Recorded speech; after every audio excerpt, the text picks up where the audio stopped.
பங்குச்சந்தைகள் சர்வதேச அளவில் சரிந்துள்ளன. இதற்கு அமெரிக்காவின் எச்சரிக்கையும் ஒரு காரணமாக இருக்கிறது. ஈரானும் ஹெஸ்புல்லாவும் இஸ்ரேலை எந்த நேரத்திலும் தாக்கக்கூடும் என்று அமெரிக்கா எச்சரிக்கை விடுத்திருக்கிறது. இந்த எச்சரிக்கை உலகம் முழுவதும் எதிரொலிக்க தொடங்கிவிட்டது. இஸ்ரேல் கட்டுப்பாட்டில் உள்ள கோலன் குன்றுகள் மீதான தாக்குதலில் 12 குழந்தைகள் மற்றும் இளைஞர்கள் கொல்லப்பட்டதால் இஸ்ரேலுக்கும் ஈரானுக்குமான பதற்றம் அதிகரித்து காணப்பட்டது.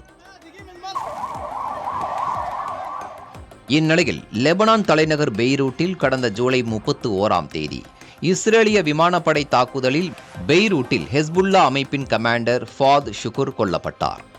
இதற்கு அடுத்த சில மணி நேரத்தில் ஈரான் புதிய அதிபர் மசூத் பெசஸ்கியான் பதவியேற்பு விழாவிற்காக டெஹ்ரான் சென்றிருந்த ஹமாஸ் தலைவர் இஸ்மாயில் ஹனியே கொல்லப்பட்டார்.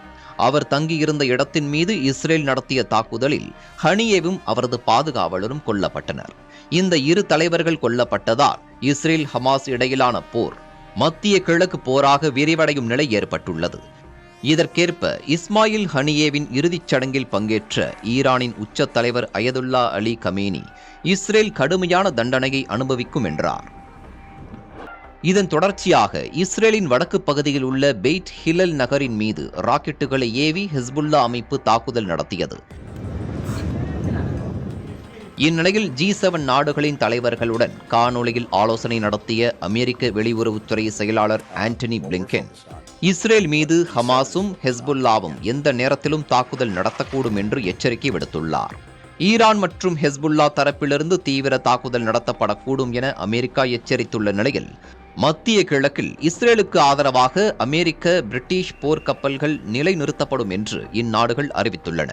ஏற்கனவே இந்த பகுதியில் 2 பிரிட்டிஷ் போர்க்கப்பல்கள் இருக்கின்றன. மத்திய கிழக்கில் அசாதாரண சூழல் நிலவுவதால் விமான சேவைகள் இயங்கும் போதே அங்கிருந்து தங்கள் குடிமக்கள் வெளியேற வேண்டும் என்று பல்வேறு நாடுகளும் எச்சரிக்கை விடுத்துள்ளன. இந்தியாவிலிருந்து இஸ்ரேலுக்கான விமான சேவைகள் நிறுத்தி வைக்கப்பட்டுள்ளன. இஸ்ரேலின் டெல் அவீவ் நகருக்கு ஆகஸ்ட் 8ஆம் தேதி வரை விமான போக்குவரத்துகள் நிறுத்தப்படுவதாக அறிவிக்கப்பட்டுள்ளது.